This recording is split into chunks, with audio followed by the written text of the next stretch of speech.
Ordu gutxi, falta dira jada, Realaren partida berri honetarako, Manchesterren aurka jokatzeko, eta zeintzuk dira sentsazioak, Markel?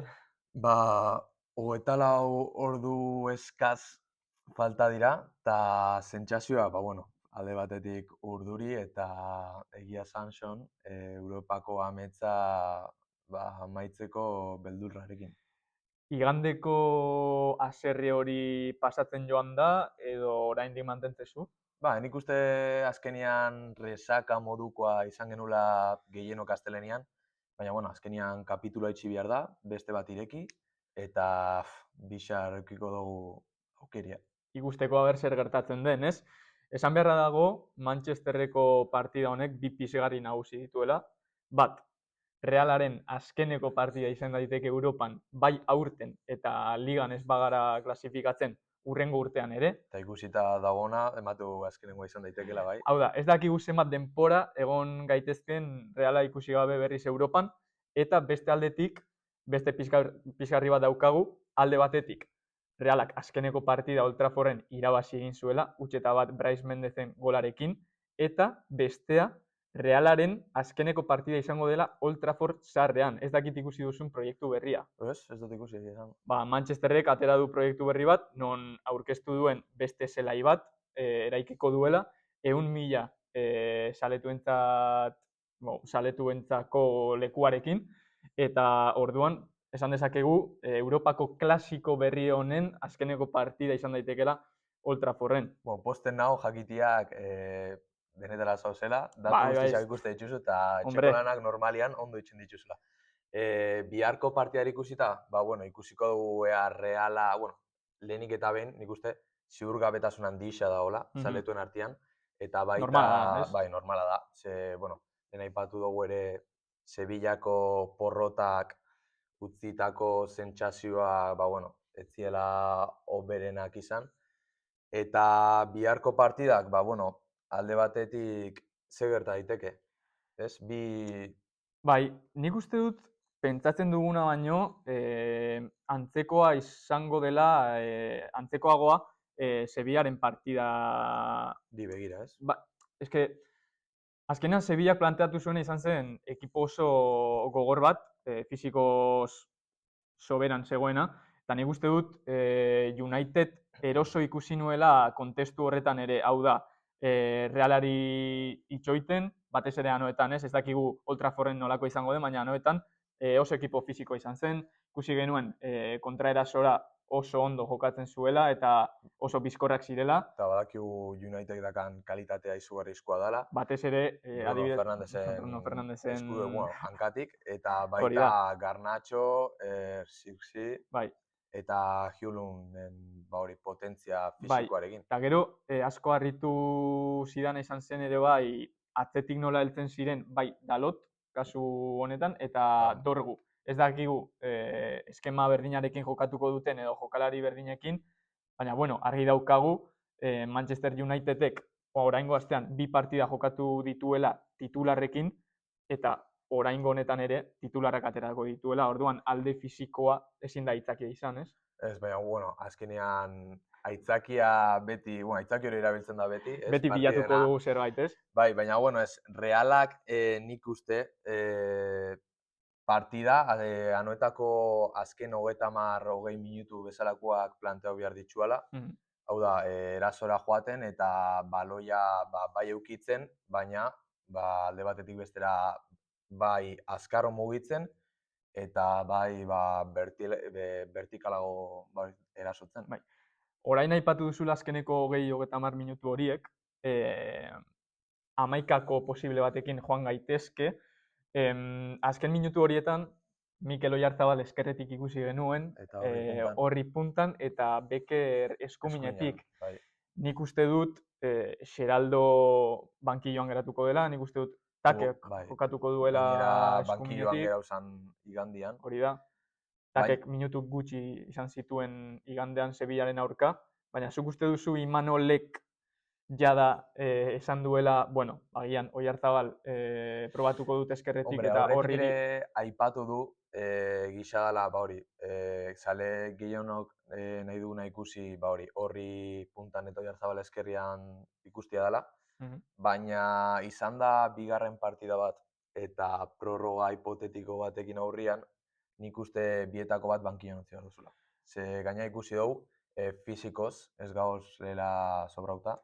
Bai, eta gainera, Oskarsonen gaztetasuna kontuan izan da, agian, esperientzia falta horrelako partida baten aurrean eta horrelako eszenatoki garrantzitsu batean.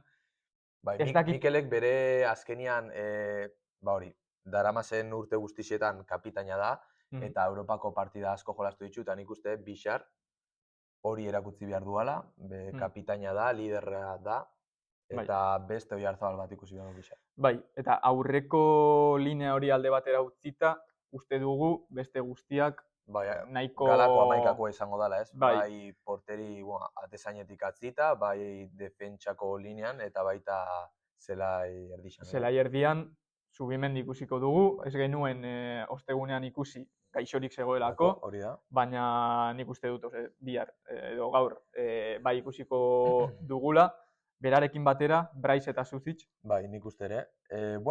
Igual bietako bat bankioan gera daiteke eta hola zagazte atera. Eta nik uste ez zala jokaldi txarra izango, egisa esan, ez?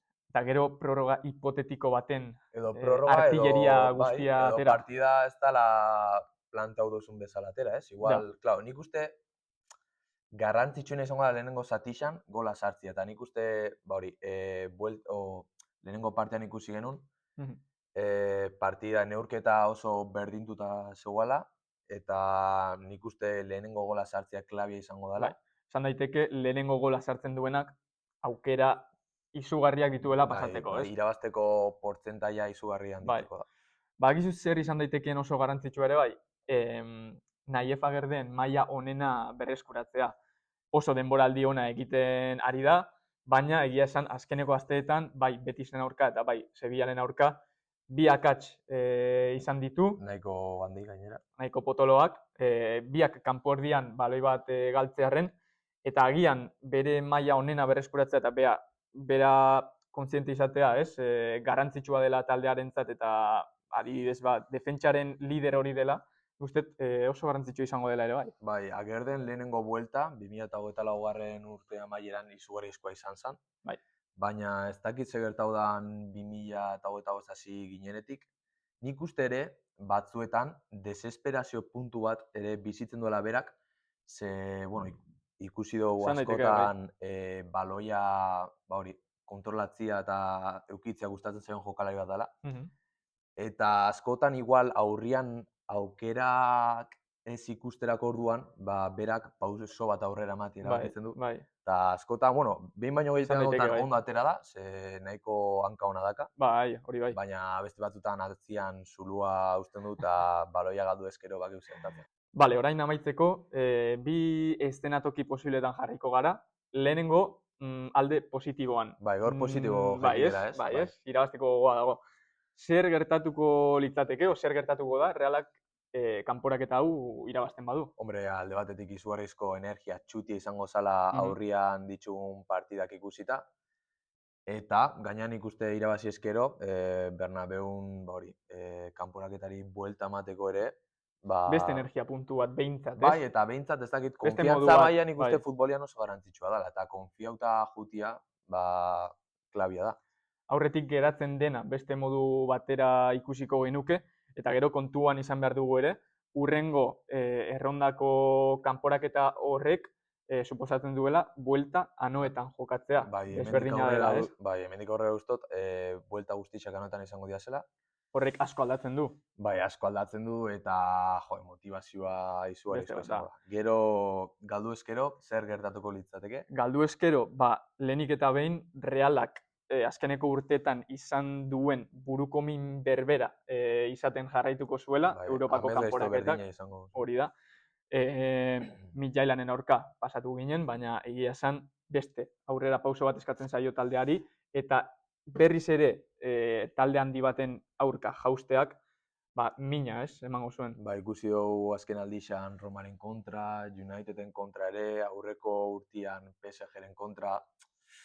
eszenatokisa Ez da ona, ez hauek da ona. handi geratzen zaizkio normalean Realari, eta, bueno, Baina, aurten tortilla horreri buelta emateko aukera da, eta nik uste, eta igual gehiegi aurreratzen naiz, baina biharko emaitzak ere erabaki dezake Imanolen etorkizuna. Ez dut bai, esan nahi ostiralian ja dimitituko duenik, baina nik uste berak denboraldi amaieran hartuko den erabaki horretan, listako tik bat bai. Europan paperron bat itxia dela. Bai? Eske hori nahi nizun galdetu. Imanolen etorkizuna bi eratara ikusi dezakegu. Imanolek hartuko duen erabakia, partida honek baldintzatu dezake alde batetik, edo direktibak hartuko duen erabakia, ez? Eta nik uste dut direktibak orain arte konfiantza handi eman diola Imanoli, baina agian ikusita Europan ez duela aurrera pauso hori ematen, ez dut esango kanporatuko dutenik, ez dut uste horrela izango denik, baina agian zalantza gehiago, ez? Sortzen dira, gainera Imanolek ez du hartu oraindik erabakia, edo hori saltzen du. Gainera, zalantza egotekotan, Imanolek badaki nun dagoan, eta nik uste kriterio handi xeakala horretan, eta, bueno, espero irabaztia eta ezer ez gertatzia, nik uste berak ere erabaki hori hartuko zuela bixar galdu ezkero. Eta, bueno, ointxe, amaikekoak jongo gera. Bixarkoan ikuste, nahiko txasmauko duela. Bai, ez? Nik uste dut ez dela oso zaila izango. Bueno, horretik, aipatu ditzazkegu United dituan bajak. Bai, Lisandro Martínez, ez? Anoetan jada ezagutu genituenak, Lisandro, Mainu, Diallo, Manuel Ugarte, asko ditu. Eta igandian Arsenalen kontra, jolastu zuan United, bana. Bai. Eta Joro lesionau zen. Bai, aipatzeko hori ere. Eta Giben gaztea ikusi dezakegu Kuboren bandatik, 18 urte. Bai. Proiektu handiko gaztea, Barcelonak eta Chelseak, interesa erakutsi dute azken aldian, baina aukeratekotan nahiago dugu 18 urteko gazte batek jokatzea Kuboren aurka, ez? Eta gainera, eskemaren aldetik nik uste ere 3 defentsakin aterako dela. Esan daiteke, bai. Eta, bueno, Realak zerin beharko du, ontsa ipatu dugu, baloia euki, vertikalak izan, eta lehenengo gola sartzen zaio. Vertikalak izan, batez ere. Orduan, Remiro atean ipini dezakegu, gero eskuminetik Jon Mikel, Zubeldia eta Gert. Eta Javi López edo haien. Nik hori zalantza ditut, Ontxe bertan nik Javi López aukeratuko nuke biharko. Bai, ez dakit. Nik uste haien ipiniko duela, gero Zubimendi, Zuzic eta nik uste dut Bryce ipiniko duela zelai erdian. Uste dut denarekin joango dela Imanol. Bai. Eta goian. Eske, pentsa biozu gero partida eta hori, nekia disa dela eta horretxik. Orduan nik uste bietako bat gordingo duela garrazatirako bai. Eta guztiz ere bai, aterako nintzateke Zuzic eta Bryceekin ere. Eta gero goian, nik uste dut Barrene, Mikel eta Take piniko dituela. Bai. Baina agian jendeak beste gauza bat erabakiko zuen, ez? Ikusiko Imanolek ze erabakiko duan, baina, momentuz, hauek dira gure predikzioak. Sentsazioak, ez?